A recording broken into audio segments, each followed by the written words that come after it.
G'day, Schultzy. We're back, mate. It's the two ordinary cops, and we'd love to welcome everyone back. And how you been, mate? How's the week? Mate, it's been good. Busy as always. I think, like we mentioned before, we do about six jobs between the two of us. Mate, I'll tell you what, some of the feedback we've gotten from this podcast and from the previous week, mate. Do you want to just go on a bit about what we did last week? As people will well know, we were at the Queensland Union Council last week, and we met a whole heap of people, mate. Do you want to fill people in on some of the behind the scenes, I suppose, in what we met and some of the people we spoke to? Yeah, so the beauty of it is that the Queensland Police Union obviously represents the members of the Queensland Police Service who are members of the union and do a hell of a job all through the year supporting people for all different kinds of reasons.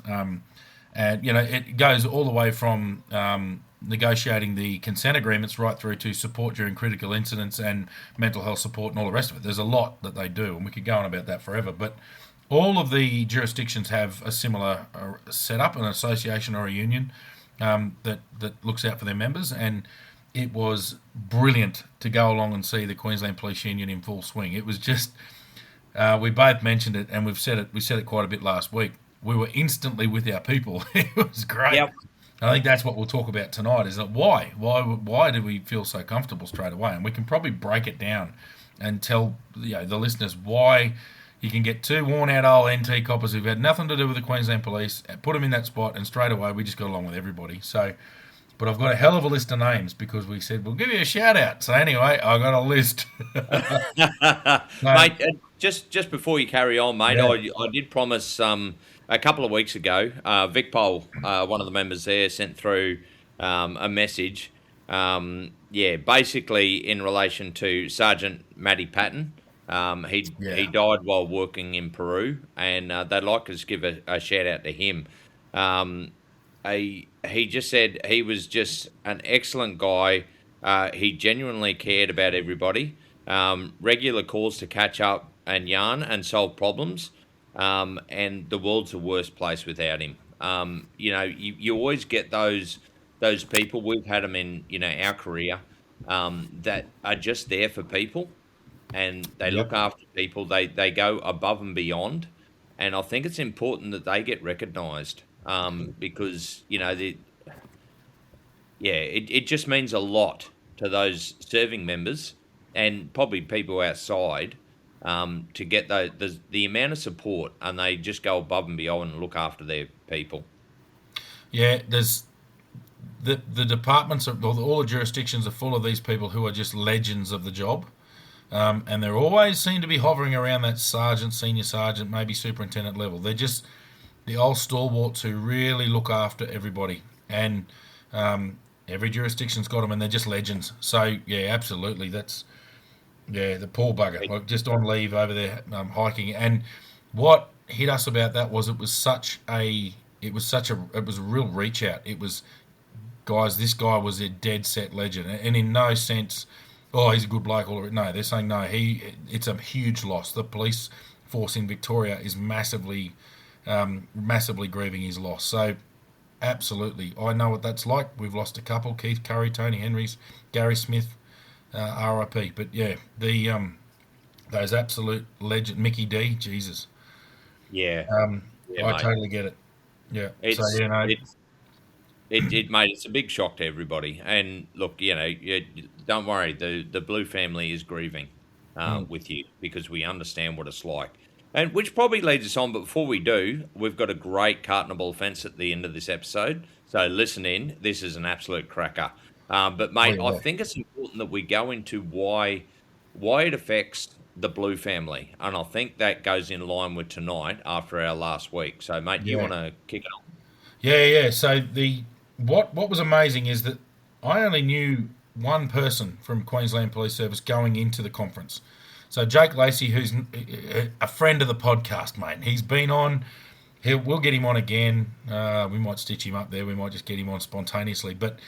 A fella who is extremely passionate. He's got just he's contagious energy, Jake. He's such a passionate copper, but such a good bloke, very involved in his community. I rang him just before because I had to clarify a couple of names.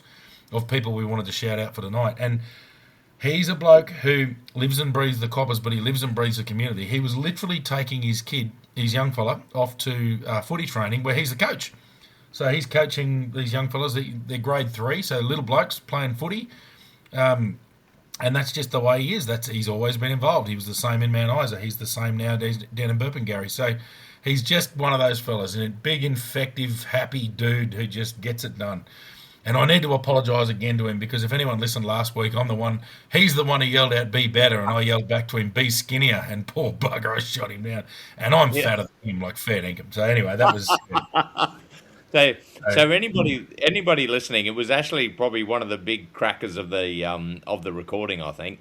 And he just said, because we just said a tough crowd, and he goes, well, be better, and you've just come straight out and said be skinnier, and we got just laughter through the room. But mate, I also want to touch on Jake because I met him personally. What was it, the Sunday night? Yeah, and instantly friends. He is just so much energy. Such a great bloke, and anybody, if you ever meet him, you'll get infected with his positivity. I think. So the beauty of the beauty of that is, so I've known Jake, but you never met him. We'd spoken to him, but you haven't met him. So within a minute, you're best mates. The next night we catch up, or that night we catch up with Troy Hayward from Rockhampton, and within a minute we're best mates. And anyway, and then it continues on. So the next night we go. He rang up and said, "Boys, do you want to come along?" I know it wasn't mentioned, but do you want to come along to this? We're having beers at the Transcontinental. It's like it's like before the actual conference proper kicks off. We're all getting it. It's like a meet and greet. And we said, "Yeah, we'll come along, bloody oath." So that was a great night. And the reason it was so good is because we didn't know anybody. But we turn up there, and I've just discovered a name not on my list, but he's an ex-NT who's current Queensland, Tyson Morris. So we walk in the room, we're hanging out with Jake, we're meeting people, and straight away we're hitting it off with everyone, and we're just mates straight away. And then I look across at a very familiar face that I haven't seen for many years, and it was Tyson Morris, who was he's now a Queensland police officer, but he was a Northern Territory police officer for a while as well, a long time ago. Yeah. And, so it was great to catch up with him, and then we got Nathan Mayo and Steve Downey from the NT, who were down representing the NTPA, the Northern Territory Police Association. So it was great to catch up with them as well. But what I loved was it didn't matter who was in the group, we all got along, and we all understood the stories. But I've got the names of the people we sort of hung out with because it was that night. Then we did the conference the next day. Our little presentation went a little bit awry. The cat's out of the bag. We were going to interview Zach Rolfe on stage about the shooting and the outcome. It was more so concentrating on the welfare of police and all the rest of it. But he couldn't be there for family reasons, and that's fine. But what we did do was just do an ad lib, and we just went on stage and had a go. We cracked a couple of early jokes, and there was no reaction from the crowd. I thought, oh shit, we're doomed. Anyway, it was okay. We sort of went through the shooting and we explained what went on there, and then we sort of just started telling stories about the NT Police. But I just want to go through and rattle off some of the names of the people, especially that night. So the night at the Brecky Creek Hotel. All of these nightly events, I must add, they are sponsored events. They are not funded by the Queensland Police Union members. Yeah, I know that's always in every jurisdiction been a bit of a stickler for serving members who aren't very involved in the association or the union, and then, you all just get together for a piss up. It's like, no, it was brilliant networking those nights. You need to know these people because they can ring someone in another place and you've had a beer with them, you've had lunch, dinner with them or whatever else, and you can go, mate, we've got this problem, have you got any solutions here? You've got to have that network. So we've always said there was nothing better than going to the police club and having a drink and blah, blah, blah. The other thing is these people give up their time without pay, without extra pay. They're paid police officers, but they give up their time to make sure other members of the police service or the police force that they're involved in get the best outcome for not just their pay and conditions, but also their welfare. So there should be a bit of a reward for that, and it's also a brilliant networking thing, which is I've always thought, about our NTPA dinners as well up in Darwin, and they were always brilliant for networking. So just getting to know other people from around the place who you mightn't have worked with. But that night at the Brecky Creek Hotel, um, we were hanging out with the NT boys and we're sort of getting to know everybody, and just it was just a catch up with us for us really. But straight away, we had a lady by the name of Amy Delamore, who is the police member or the union representative from Thursday Island. I So straight know. away, my mate Ben Schultz is like, "Ti, bloody hell, I Yeah. used to catch crayfish up there," so they had a great catch up. Um, Well, mate, if you don't mind, I'll just cut in a bit there. bloody oath.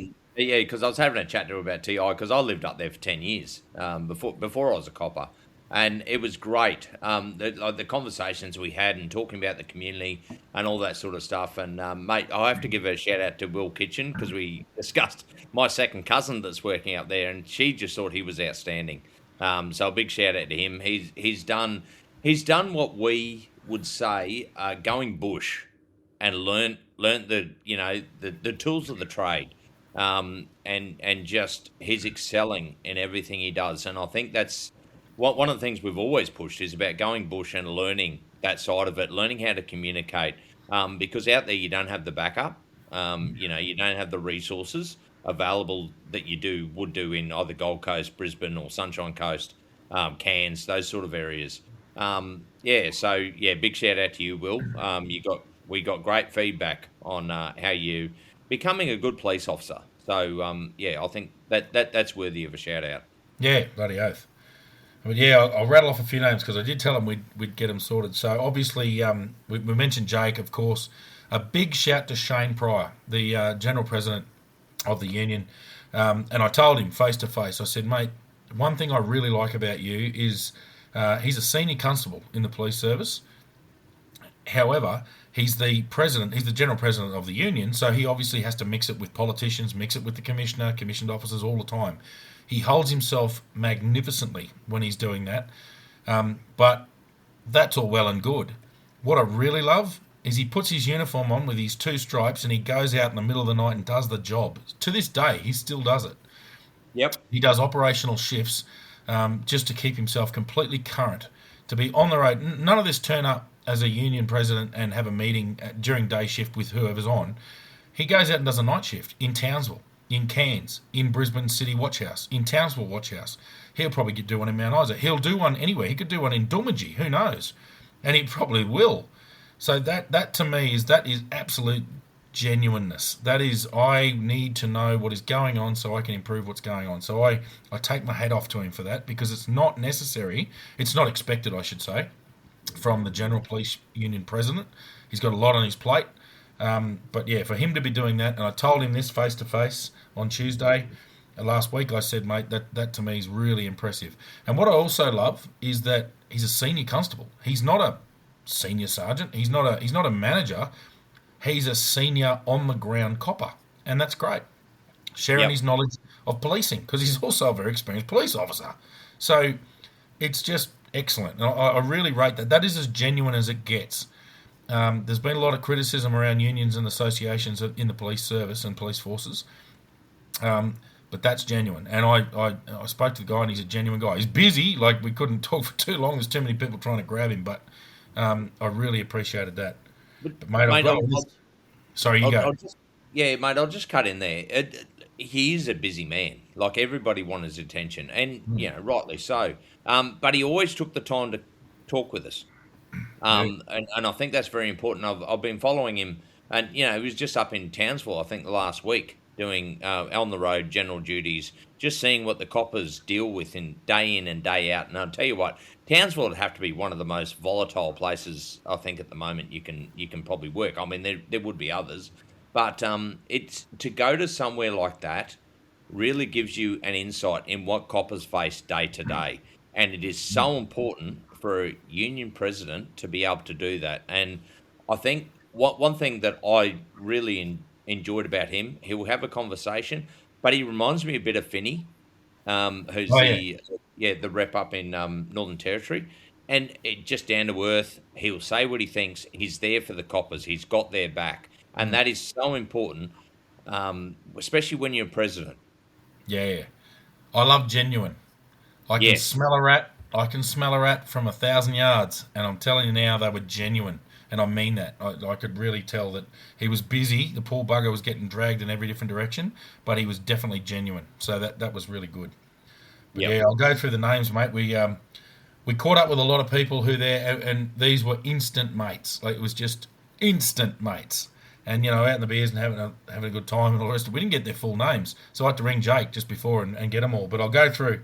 So Meg and Grace, I think it was the night, the afternoon after we'd done our speech, we were having a beer with them, and then we went out on the beers. So it's Meg Rowley from Sunshine Coast, just a shift super up there, really good value, just excellent. She was a bit of a stalwart. She was out to have a few drinks, and it was bloody good. So her and Grace Byrne was she's born and bred in Maryborough, but yeah, she's from the Burpengary sort of area as well. So she's in Jake's area. I can't remember exactly her station, but those girls were great. They were out every night, and She's the actually reason we training shouted at them. college at the Sorry, moment. she's at the college. Of course she is. Yeah, Yeah. she's at the academy. Yeah. Yep. The reason we shout them out is because they're the only other human beings in Australia who have a Two Ordinary Cops shirt. After the Queensland defeat in the state of origin, we were at a fantastic bar called Boston Standard, and we were dancing around in our singlets because bloody hot down there. It And was. we had Queensland singlets on, and anyway, they said, "Oh, we're taking your shirt." He said, "Yeah, you can have it." So we gave them our shirts. I must admit, we'd been wearing them for God knows 15 hours by then, and they were pretty bad. So kudos, ladies. Yep. And Grace actually couldn't stand it. She washed. She Yeah. washed. Well, mate, she actually went back. She told us the next day that she went back and put it straight in the washing machine. And then, of course, I had a couple of contact cards people had given me through the night, to keep in contact with. And also my room access card was in there. Yeah. And anyway, she's washed it, and she reckoned it like when she went to put it in the dryer, it came out like confetti, all this sort Yeah, of stuff. So well she done. had to wash it again. Yeah, so anyway, that's a shout out to those girls. They are fantastic. A huge part of the whole time, the MC for the entire event was Darren Dasher Curtis. Pretty well known, former Channel 9 anchorman and reporter in Channel 9 Brisbane. So now a permanent employee of the Queensland Police Union. And I tell you what, he's a great fella. He's got a fantastic sense of humour. Never been a copper, but he just lives and breathes it. He was so good. And he actually raised He was. $6,000 for Police Legacy basically by forcing people to donate money while we're all at the Yeah, Brick mate, I Creek. was one of them. Yeah, that's right. He just call you out and he just go, right, what have we got from this region? What have we got from that region? What have we got from the executive? Stephen Miles, what have you got, leader of the opposition? You got any money in your pocket, mate? And blah, blah, blah. Yeah, so it was brilliant. He goes, what about those pair of dickheads up in the corner with the car key on? You got any money, you blokes, or what? He was bloody excellent. So, yeah, Dasher Curtis, we got along really well. In the union itself, there are two women who are the absolute glue that held it together and that we had a fair bit to do with. The first one being Colleen Henderson, who organised it for us, did all of our logistics to get us up there. She was great. I tell you what, she's got a big whip. It was really good. She just held it together. She always had a smile, but she pulled it together. She told you when you needed to move. So that was really good. Tracy Wilson, another one, she was quite enthusiastic to hear about the podcast as well. So we had a good chat to her on the Tuesday night at the Brecky Creek Hotel, and she's with the union. She's an employee of the union. So shout out to Trace. But yeah, I'll work through it. So I've got a list of names here. The people we met: Adam King, the rep from Mount Isa, doing it tough. That Mount Isa's a rough town. You've got to be a tough copper out there, and you've got to really keep your wits about you, and you've got to be a person of the people. Yeah. So, and he was. He great fella. We had a hell of a few laughs with Kingy. That was brilliant. Troy Haywood, just such a genuine dude. He's from Rockhampton, so that the member from the union exec from Rocky, just a more genuine bloke you won't meet. He just straight away you could just tell he only cares about the welfare of the people. And he cares about the community. He goes, I want good coppers, I want them looked after, and I want the community safe. And you could tell he meant it. He was just brilliant. So yeah, I'll work my way through. So I've mentioned Amy. Oh, Beck Bradley from Cairns. We had a few yarns with her. She was great. I think we did an accent off at one point. I won't go into more detail than that, except that we had an accent off, and it was hilarious. So Beck's from Cairns. She's the exec member up in Cairns, and really good. She was like mum. She looked after everybody. She was really good looking after everyone at the crew. So that was really good. Good to catch up with her. And we've got an absolute rat bag from the southern area, based out of Ipswich, who covers basically west of Brisbane all the way to the border, to the NT border, South Australian border, down that bottom part of Queensland, that whole bottom part. Jared Brown. He's got a haircut that I'm pretty sure is outside of the standards of the policy for haircuts. He's got a mustache that drops down lower than his lip, which is probably outside that policy as well. And he's got the best attitude you've ever Oh, met. he Just was a outstanding. good dude. So I really like that because that covers Toowoomba and all of like that home country there. So all the police out in that southwest and right through from Toowoomba and the Darling Downs and west right to the border is covered. Your executive member Jared Brown is probably the most approachable human in Australia. So we were another way instant mates. Within 30 seconds of talking to each other, we're backslapping and laughing. So it was Yeah. just brilliant. He, So he was absolutely brilliant. I yeah, just he's a loved him. funny bugger. Yeah, He actually, I reckon he just puts this enthusiasm into people as soon yeah, as he comes in. He just fantastic and yeah, instant. Well, like with everybody, instantly mates. yeah. Um, yeah, no, he's just a great guy. Yeah, no, really good. So, look, I tell you what, we didn't meet anyone we didn't like. So No, I'm serious, and I would say, oh, we met this dickhead, but no, we didn't. Everyone was there for the right reasons. They were sticking up for members. They're going right.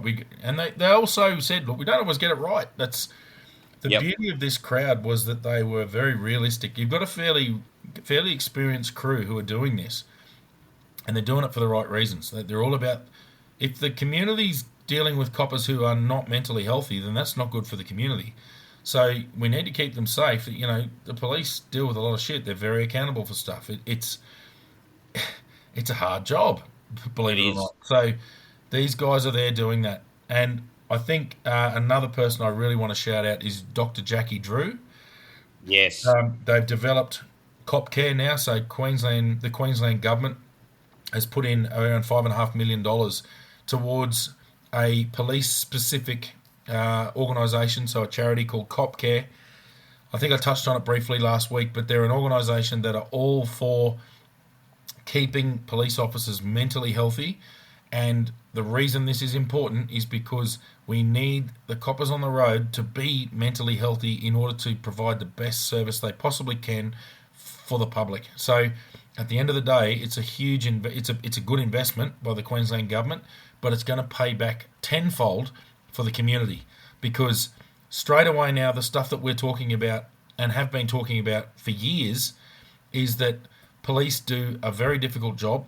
As a result of that job, it's almost inevitable that if you do it for any length of time, especially frontline service, you will end up with a form of PTSD. And we've mentioned that. I think all of us sort of have it a little bit. It's manageable, and what this does is goes that we see you, we understand this service can be difficult. So I'm really happy with that, and I think our job is now to get that to go national. And if we get good results, we need to get evidence-based results of how effective before and after cop care has been involved with dealing with police. And listen, we talk about first responders, and I love the fireys, I love the ambos, and they genuinely deal with terrible stuff. But no one hates seeing the fireys. No one hates seeing the ambos. There is a difference with policing. It's not that it's better, it's not that it's harder. It's not that. It's just that there is a difference. There's a negativity from society, and look, some of that is caused by the actions of police who are outside the bounds and whatever else. But policing is just slightly different. You get a real cynicism. You see the worst of the worst. You deal with the worst of the worst. You get a lot of reward from that, but to me, it's really important that it's nuanced within first responders as a cohort, that policing is still different to other things. Not better, not worse, just different. So it needs a little bit of a different treatment. And that's why I'm really, really rapt that that's happening. And I applaud the Queensland government for putting that money aside because that's excellent. yeah. That's a brilliant investment. And I'm really excited to see the outcome, and we'll have a good chat and put a few people together who we know. We've got a bit of a network now, so that's something I'm really looking forward to, putting that all Yeah, together, keeping it real. Mate, I was just going to say, like, what I really liked about that was the fact that they're going to look after people. It's not also the people in the job, it's the years leading after it. Once Yeah. you've left the job and you're going on, because we all always know, and they were talking about 10 years after, that's when people really start to get affected, Mm. by what they've seen and done in the job. And this cop care looks after those as well. And I Yeah. think that's so important because we've both spoken about when we left the job and all that sort of stuff. And it kind of affects, you're kind of a big fish in a small pond, so to speak. Mm. And then afterwards, you kind of lose a bit of yourself. And they're actually caring about those cops as well. So I think it's not only important that you get looked after whilst doing the job, but you also get looked after after. Yeah. That's a big plus. That's a beautiful segue to what I kind of was thinking we'd talk about this episode. So obviously we've shouted out what we did last week. So okay, why? Why was it that we met a big group of strangers and straight away we met friends that we may as well have known for 20 years? Why? Yep. That's not normal. What was it about those people that we were instantly able to relate to? And that's what I kind of want to break down. So we're Yep. talking about policing being slightly nuanced and different to everything else. Everyone says you got to get it. You got to get it. Well, what's it? What are we talking about? So that's kind of what I wanted to break down. What it was an understanding. There's one. It's a real understanding of humanity, and I'm talking about the community. So an understanding of dealing with the community, not necessarily in a law enforcement capacity, because police do a lot more than law enforcement. They do a lot of mental health work, where a lot of negotiation, a hell of a lot of de-escalation against popular opinion. Believe it or not, police de-escalate constantly.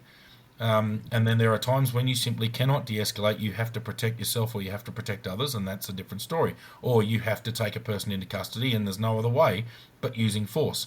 Police also get it wrong. We know that. Probably an example we'll talk about next week in the UK, where it looks like police have got it terribly wrong. So human beings err. That's how it is. What is it about that group of people that made us turn up as total strangers and instantly be part of that group? Yep. I think it was a recognition of knowing about the faults of the community, of society, of human beings. It's understanding that you've dealt with human beings as your job for a period of time, and you develop personality traits around that. A couple of people I want to talk about were the bar staff. We were out at pubs in big groups, and I had more than one bar staff member at more than one licensed premises tell us that, who you guys are the best. Who are you guys? Because every time I heard anyone order a drink, it was please, thank you, thanks, mate, great job, fantastic, we're having a great time, you guys are fantastic. Very, very positive people. People go, oh, coppers are all assholes, but no, they were sensational. These bartenders go, we've never had a huge group of people be so polite and so respectful to the bar staff. And it's like, dude, why would we run you down? And like, respectful and tipping, like even, oh mate, you guys are fantastic. Here's $50. Like, go and buy a beer or something. So there was that part. What makes us like that? It's because we understand, we know what it's like to be just doing hard work with a group of obnoxious clowns, and we recognise that, and we go, oh look, here's compensation for the bloody putting up with Yeah. us. Putting up, you guys are great. So there's a lack of entitlement amongst long-term serving police. We're not entitled to anything. We don't feel entitled. So I think No. there's that part of it. I Mate, think. Sorry, you go. yeah, mate. I was just thinking. Like, I think also that we appreciate good people. Yes. Because you do deal with crap day in, day out of the job. You get it constantly, and then when you get really good people, you appreciate, good people, and you appreciate the feedback when they say, "Oh, look, you're a great crowd, thanks," but no, we're actually thanking you, Mm, because we get to deal with somebody that's reasonable, yeah. and happy to Doing a be there. great job. Doing a Yeah, that's fantastic right. job. Yeah. Yeah. At one point, I'll give an example. At one point, and this is so common, this could happen anywhere.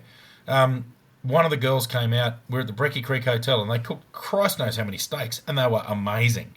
One of the fellas on our table had a steak that had very obviously only been cooked on one side and then not cooked on the other side. He ate as much as he could stomach. And then she came back and said, "Oh, did someone not got a cold steak? And she was horrified that someone had got a cold steak. And he said, "Oh, don't worry about it. I've eaten what I'm full. Don't worry. Oh, no, no, no. We have to get you another. No, no, sweetheart, don't worry about it. Like, his job's right." And we're all sitting there going, "No, he doesn't need any more. Look at his gut. He's full. He's right. Guess what? Every other steak in the place was cooked perfectly, so we'll forgive you for one." And she was like, "Oh, no, no, no. And she said, no, sweetheart, seriously, it's all good." And she couldn't believe it. And I overheard her saying to the next table, like, "I've never had a more appreciative crowd. Like, they were a really very polite crowd, and it was excellent." So I think there's that. I tell you what we did the whole time. You laugh so hard that tears come out, and Yes. we all did it, and it was constant. It was just a constant humour. So it was that blowing off steam, and not at anyone's expense. I can't remember why. It was just stupid stuff like watching people sing really loudly and badly out of tune and just own it, and it was so good. I think So it we was might have been actually guilty of that at We one were stage. definitely guilty of that. I think poor old Garth Brooks will never look at me the same again. Not that I've ever met him. So yeah, no, there was that. So why did we all get along so well? It's that shared experience, even though it was from a different jurisdiction. So I think the jurisdictions make it better because it's like you're from a different place, but you're doing the same thing, and it's that, oh my god, there's more of us. And Yeah. it was just really good. And I think being the fact that we're both Queenslanders, tradition like years ago now. You live in Queensland now, but I haven't lived in Queensland since 2007. So to me, it was that we're sort of home, like it's my childhood home, Queensland, and these are the guys who do the job that I did for so long somewhere else, and they're the same. They're the same people. They're really good. They're Yep. fantastic people, and it was just. I'll tell you what though, hats off to the poor old union executives who had to muster us and put us into minibuses and stuff because that would make mustering cats look simple. Mate, I'll tell you what, and we need to give another shout out to Jake Lacey because he did it well. He He goes, did. "Come on, boys, we're moving, we're going here." He was fantastic. We're getting into cabs, we're doing this. Yeah. He was absolutely fantastic, mate. No, you just reminded me of something else. Talk about Queenslanders. Hmm. Now, before we went on the talk, we decided that we'd just go down to the local bar at midday and have a beer. So Yeah. we went down and had a beer. We got a couple of scratchies to Oh, win Queensland singlets. So that's actually the reason why that Grace and Meg's actually got our shirts yeah. because we just thought, how opportunistic is this? We Oh, um we put the singlets on underneath our touring cops uniform, and at the end of the show you'll probably hear it. But yeah, we took them off and actually showed that we're true Queenslanders yeah. with these singlets, and Yeah. we ended up with them in a place later that night, and took our shirts, and the girls acquired our shirts after Yes, that. they stole them. Yep. But yeah, that was great, mate. So yeah, I think the breakdown of it is that shared experience knows no boundaries. So I've never been overseas and mixed with international police, but I've heard from lots of Australian police officers who have, and they go, it's exactly the same with a different accent. And I Yep. know that I know it about the UK and I know it about New Zealand. Well, I don't really consider New Zealand overseas. They're cousins. It is what it is. I've worked Yep. with so many Kiwi coppers. We're the same. Yeah, they talk a bit funny, but they're bloody good cops. So Yeah. I don't really consider them much different. So we're basically Australia and New Zealand are very very similar. I think we're also very similar to the UK, and I've heard as well that the US, Canada, and all those other places, the first world countries where it's not dictators basically persecuting people, Yep. the policing is very similar. So it's amazing that is what it brings out in people. And all I ever see when I'm around those folks is positivity. And then I see from non-policing people who are around them, they go, "You guys are like really positive and happy, and this is awesome. And there's no boundaries, and you're pretty loose, just quietly." And it's like, "Oh yeah, loose, absolutely. We know how to Yep. have fun." So Yep. yeah, just brilliant. I was just Well, so happy, mate. It was just, yeah, it was great to be back amongst those sort of people. And I'd just love to go back to the NT, even an association conference or whatever, yeah, and just go back and hang out with them because immediately you just go the shared experience, the commonality. The fact that you're not different, you don't feel different. Both of us work in Civvy Street now, and there's don't get me wrong, get along great with people, but there's a bit of a disconnect in that part of your life, and all of a sudden you find that in people who are still serving, and that's why the RSL exists. It's Yep. people who go through Mate, difficult experiences. I'll just cut in a bit there, and we've heard it a couple of times. We went up to NT, and Kylie Anderson was one that said it, but Jake was also another one that said it. The other, he said, "You're our people." He said, "Doesn't matter that you're not in the job now. You're our people." Yeah, And I think the policing community has that bond. And you said the words before, shared experience.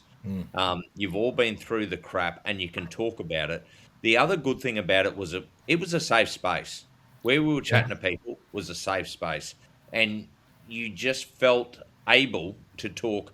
Um, When police, if you're amongst general civilians, you kind of hold back a bit, a lot. because yeah. But there you can say your mind, you can speak it, and people go, "I get you, I Yeah. get you." So the term safe space is a modern invention of basically everything I just detest about modern society. It's all about, oh no, we can't be offended, we have to be protected. It's all this.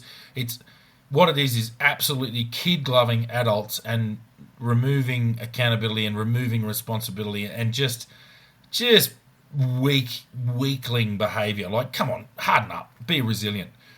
To me, we use safe space in that you can be as loose as you want Yeah. and no one's going to go, that's offensive, you can't say that. There's none of that. It's like, yeah, fucking oath. And it's not racist, sexist. It's not that. It's just what you're doing is, and you know what? If it is, so what? Because no one cares. No one knows. It is what it is. It is truly a safe space. You can say what you feel because your experiences are real and you're allowed to let it loose, and other people aren't. The other thing is, if somebody finds something offensive, they just talk to someone else. They just don't, they don't let it, they don't go, I'm here to cancel you, I'm going to remove your life from you. It's just, oh, I disagree with that, but whatever. And that is a true safe space. The whole world used to be a safe space. You could say whatever you thought. Words didn't matter, actions did. Words can't hurt you. You start stabbing someone, that hurts them. So there's a difference, and I think we need to get back to that. But yeah, I think it sums it up, mate. That's my point of it. Anyway, that's sort of just the summing up of the union council conference and why it was so good for us. Like why we had such a good time. Well, I think the other point is, mate, we learnt a lot about the way policing is now as Yeah, well, chatting to people. And I'll say, like everybody knows me, I'm a Queenslander through and through. On that state of origin night, I was round paying all the New South Welshmen out in I the was. first half of the game, sitting there going, oh, how's this feel? Anyway, I did have to eat my words at the end, and that was fair enough. But the second half, which is probably good, I kind of missed a lot of it. But I was actually chatting to Grace, and it was all about the DV and stuff that's going on at the moment, Mm, and how they're dealing with stuff. And you know what? I never even watched the second half of that game, mm, just because I wanted to hear what she had to say about modern day policing when it's dealing with DV. As we all know, cops deal with it. It's your bread and butter. yeah. And especially now, probably even worse than when we were in. Oh, way Um, worse. Yeah, yeah, and it was really incredible to hear some of the insights into what they deal with day to day. So, like, it's not only about having fun and shared experience and all that sort of thing, but we really got to hear what troops are dealing with day in day out on the mm, ground. yeah, And I really look. Not a lot of it's different, but some of it is with the yeah, new legislation and stuff like that, and reporting processes and this, that, and the other. So I really enjoyed hearing from the horse's mouth mm, what they're dealing with yeah, today. yep. And on a more important note that you just mentioned there too was that when New South Wales did actually win, an enormous shout out to Scotty Webber from the Police Federation of Australia, New South Wales Police Senior Constable. He took on a room full of Queenslanders and absolutely gave it to us. So good work, that man. A lot of respect. Yeah, Scotty Webber's up the front of a sea of maroon in a blue jersey with two fingers up, going, "Ha ha! Winner, winner, chicken dinner!" And I respect bravery. So well done. That was Well, brilliant. well, mate, yeah, and I'd eat my words. I really did. I actually went down, Yeah. and ran to every New South Wales supporter, and I said, "I do apologise. I've gone. I'm just basically a minority now." Oh yeah. Um, but yeah, no, it was good. But I mean, that's what you do. You win or lose, you got to take credit for it. Oh yeah. No, it was great. But yeah, mate, I think that's us. A bit of a wrap up of last week, and the reason why we enjoyed it. I thought we'd break it down and just go, why did we enjoy it so much? It's because we've been out of it for a while now, and it was just to go back in and go, holy crap, our people. It was just, Yeah. and from a different jurisdiction. No, it was really good. So yeah, that I think that sums. I'm happy with that, mate. I don't really have much more. But what do you got, mate? Well, mate, I was going to say, look, there's a couple of things. People have messaged us through the social media, and I get a lot of that. Um, so, yeah, so Meg's actually has never listened to a podcast before and started listening to us. Said, you guys are actually pretty good. Oh, thanks, Meg. Thanks, Megs.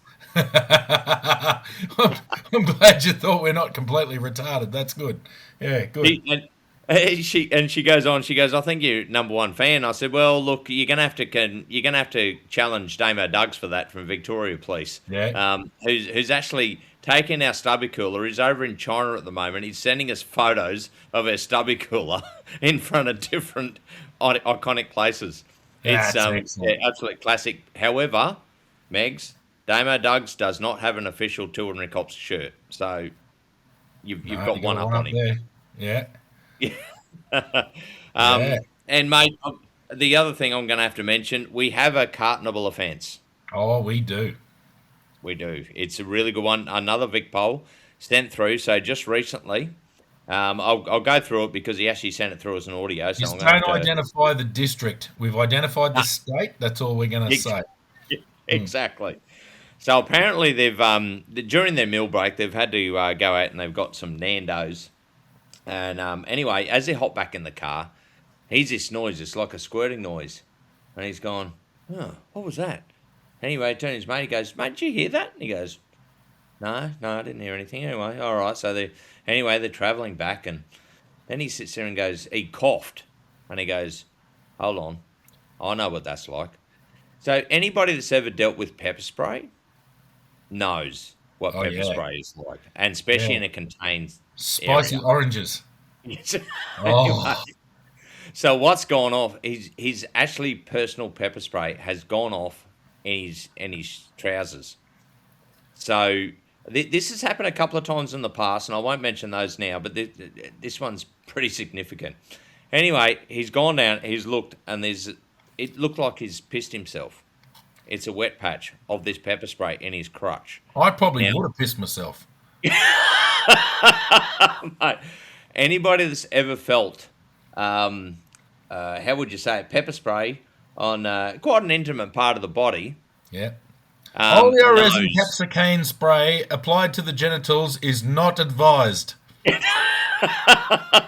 So, anyway, he's gone back and gone, oh no, this is going to be bad. He's especially when the oxygen and stuff actually gets to this. So he's gone back to the station and he's had a shower, but shower does not get rid of it. No, shower's The problem bad. is it usually spreads it as well. Mm. So anyway, and so then had to go commando. He's lucky he's got a spare uniform, so he's puts a spare uniform on. Anyway, then they get a call. They've got to go out and do this investigation. And he goes, and anybody that does know pepper spray, it kind of you deal with it straight away, but then later on you also get the burn. The gift So that keeps on giving, Schultzy. yeah, it definitely is, Oh, mate. And anybody that's a cop and experienced it, which most have, knows it well. Anyway, he's had to take this statement, and he's taken a statement. He goes, "Oh shit, it was burning," but he said, "I never let the bloody the witness know." That I yeah. was literally sitting in a hot seat. Yeah, with his I balls tell you were what, burnt. hats off to the VicPol member who continued on duty, genitalia soaked in OC spray, and you can't wash that off. It just No, soap activates it, showers activate it, oxygen makes it worse. It's just the gift that keeps on giving. The only way to overcome OC spray is time. yes, And yeah, so hats off. However, go down to your local bottle shop, and buy your group a carton of, or as a box or whatever they call it down there. Go and buy a box Yep. because yeah, no, you don't get to spray yourself in the nuts and not buy beer for your boys. So that's all and girls. So that's how it is. Well, mate, to follow on from that, we've had two people from Vicpol now want us to go down and do a live show. And he said, we come down and do a live show, he'll put a carton on the bar. So, and I reckon we'll get one from him. We'll get one from Damo Duggs as well. I'm sure there's definitely hundreds of others in the Vicpol that will have to pay a carton. So Yep. we're going to have to do a live show down there some stage. Yeah, come We've on, Vic, get us going. Are we going to Melbourne or are we going to Bendigo? Like somewhere else, maybe out in the bush. I don't know. Give us a yell. Tell us where we're going. Yep. Yeah. Yeah, so yeah, mate, we're definitely going to have a few coming up. We're lining one up in Brisbane, but yeah, and we'll let everybody know about that in the future. But yeah, there's quite a few that want us to do a live show. I don't know, they must think we're funny or something. I'm not really sure, but I think they just like the idea of free beer because there's nothing pretty about us, so that's all right. Yeah. No, happy days. That'll do us. That's yeah, that's us for this week. But oh, geez, a great week, mate. A really good week last week. it was, mate. And look, I'm just going to finish up, mate. We actually got to talk. I'll give John out a bit of a call out here. He Yes. lost his eyesight in 2020, basically during a police accident. Was well looked after, and you and I both got to meet him. He's actually completely blind. Oh, I think he's got about 5% of his eyesight. But we both got to meet him. Such a top bloke. Yeah. Had a great sense of humour. You know, you imagine losing your sight for the rest of your life.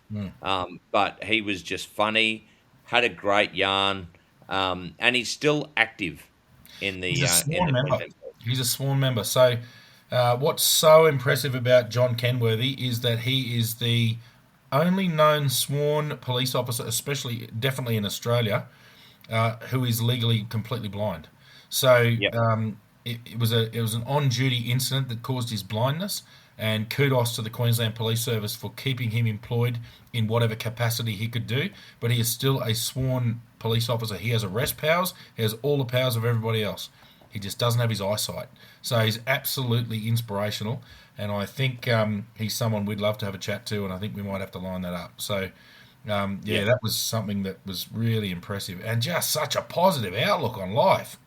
Mate, he had actually had us in fits of laughter. Some of the Oh, stuff he was great. saying, it was just absolutely great, and it's great to see somebody with that a disability Mm, to be able to just have a sense of humour about it and have a positive outlook. mm. He was really good. He's going to retire soon. You know, so he's only got a few months left, Yep. I believe. And yeah, mate, I just my hat off to him. I think it's Oh, just great. absolutely brilliant, and I couldn't finish the night off without mentioning him Absolutely. because he was such an inspiration. But we've also got a few others lined up to have a talk in the future. So yeah, listen in. These guys have some of the best experience, far beyond our experience. Oh, yeah. Yep. Yeah, and just absolutely outstanding people. Mate, I'll give another one. Uh, we actually had another one reach out to us and really loved our show and said it was so important about what we're talking about. You know, basically, it's so important to share these experiences of what police go through day to day.